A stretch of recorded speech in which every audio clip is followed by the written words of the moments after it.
उगी है सूरज देव भले दिन सरवा अरग के रे बिरवा पूजन के रे बिरवा हो। गाने को इग्नोर कीजिए और ध्यान दीजिए आज की इस वीडियो पे, जो है छठ का सेकंड डे, खरना डे। इस दिन जो झारखंडी या जो बिहार यूपी के लोग होते हैं वो सारे अनाजों को मार्केट से, फ्रेश अनाजों को लाते हैं और धूप दिखाते हैं और उनसे सारे मिट्टी के, धूल के कण सभी को अच्छे से अलग कर देते हैं। क्योंकि अगर ये सब रहेंगे तो जो पुआ बनता है, तो फिर जो खीर बनती है रात के खरने के लिए, वो बिल्कुल भी शुद्ध कहलाती नहीं है। इसलिए मम्मी और आंटी मिल करके इन सारे अनाजों को अच्छे से चुन करके, फटक करके सारे डस्ट पार्टिकल को अलग कर ले रही है। और फिर मुझे कुछ काम था मार्केट का, तो मैं निकल गई मार्केट और अपने सारे कामों को निपटाने में जुट गई। यहाँ देख सकते हैं आप, थोड़ी बहुत डेकोरेशन कर रखी है हमारे समिति ने, छठ समिति के मेंबर्स ने। और कुछ इस तरह के डेकोरेशंस, फल वगैरह लगे हुए थे मार्केट में, और लाइटिंग के डेकोरेशन तो ये रात में देखने में ज़्यादा मज़ेदार होने वाली है। तो बस उसके बाद जब मैं मार्केट से रिटर्न आई, तब तक मम्मी सारी के सारे अनाजों को अच्छे से धो करके, सुखा करके, धूल से अलग कर चुकी थी और प्रॉपर तरीके से उसमें हीट दे चुकी थी। और फिर ये रहा हमारा कमरा जिसमें होने वाला था छठ, सॉरी होने वाला है छठ।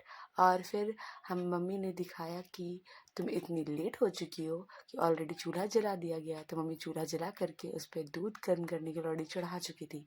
आप देख सकते थे चूल्हा जला हुआ है। और अभी इन रूम में सारे बर्तन और मम्मी के कपड़े वगैरह सभी इसी रूम में होते हैं। और फिर इसमें जब दूध गर्म हो गया, दूध में उबाल आ गया, तब मम्मी ने चावल को धोना स्टार्ट किया। क्योंकि चावल को भी अच्छे से धोना बहुत ज़रूरी था, 2 से 3 पानी से, ताकि एक भी धूल के कण ना रहे।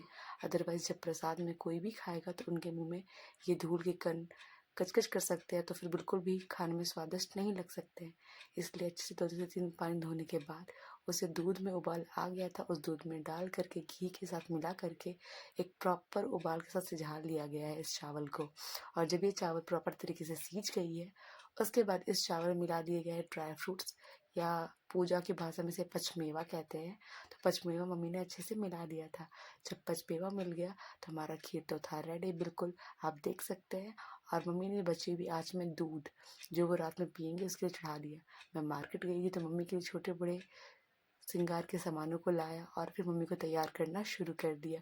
मम्मी को पायल पहनाया, फिर उसके बाद मैंने उन्हें झुमके, चूड़ियाँ, और इस तरह से मम्मी ने फिर खुद को सिंदूर लगाया मिरर में खुद को देखते हुए। और ये सबसे परंपरागत तरीका और इंडियन ट्रेडिशन में सबसे बेस्ट तरीका है सिंदूर लगाने का। हर एक इंडियन स्त्री को ये फेवरेट और मतलब मोस्ट इम्पॉर्टेंट टाइप से है। और उसके बाद तब तक मेरी छोटी सी सिस्टर ने यहाँ प्यारी सी रंगोली बना करके रेडी कर ली थी इतने सारे कार्यक्रमों के दौरान। उसके बाद फिर क्या था, फिर सभी आंटी आई, उनके पैरों में आलता लगवाया गया और मम्मी के पैरों में आलता लगाया गया। और तब तक मम्मी ने अंदर अच्छे से पूजा कर ली थी। अंदर घुसना अलाउड नहीं था, इसलिए अंदर की पूजा की वीडियो मैं नहीं बना पाई। उसके बाद थी बारी पूजा रूम में पूजा करने की। तो मम्मी थी तैयार पूजा रूम में पूजा करने के लिए। उन्होंने दीपक जलाया और पूजा करना शुरू कर दिया। उसके बाद बारी थी तुलसी पिंडा की पूजा करने के लिए। तुलसी पिंडा का पूजा करने के लिए मम्मी ने जल चढ़ाया। और जिस जिस तरीके से पूजा कर रही है वो सारे प्रोसेस मैंने अच्छे से दिखाया है, आप इस प्रोसेस को फॉलो कर सकते हैं। और जैसे ही पूजा खत्म होगी तो फिर फाइनली मम्मा जा करके कुछ खा पाएंगे, क्योंकि सुबह से भूखे होने के बाद, इतना काम करने के बाद, हार्डवर्क करने के बाद खिलाता भी नहीं है इन लेडीज़ को। क्योंकि मम्मी कहती है बस थोड़ा सा ही खिलाता है मीठा होने के कारण से। हाँ, दूध थोड़ा ज़्यादा पिया होता है बट चावल थोड़ा सा ही खा पाती है। और फिर क्या, जब तक पूजा करके रिटर्न आई तब तक बहुत सारी दादी लोग आ चुकी थी गीत गाने के लिए, और हमारी रंगोली की तारीफ पे तारीफ हुई जा रही थी। और मम्मी भी बिल्कुल तैयार थी अपने सबको सिंदूर लगाने के लिए, क्योंकि हमारे यहाँ पे गीत गाने के बाद सबसे पहले सभी को सिंदूर लगाने का काम किया जाता है। जब सबको सिंदूर लग जाए उसके बाद दरवाज़ा बंद करके मम्मी खाने को चली जाती है, क्योंकि ये प्रोसीजर दिखाया नहीं जाता है। और मम्मी फिर खा के निकल गई। उनकी बची हुई थाल से हम सभी बच्चे, छोटे बड़े सभी जन खाते हैं। यही मेन प्रसाद होता है इस छठ का। और उसके बाद फिर हमारे गांव में बंटने वाला प्रसाद को बाहर निकाला जाता है और छोटे छोटे दोनों में इन्हें अच्छे तरीके से लगा दिया जाता है। ये प्रसाद खाने के लिए लोग दूर दूर से हमारे घरों तक आते हैं और सुपर टेस्टी और सुपर यमी होता है।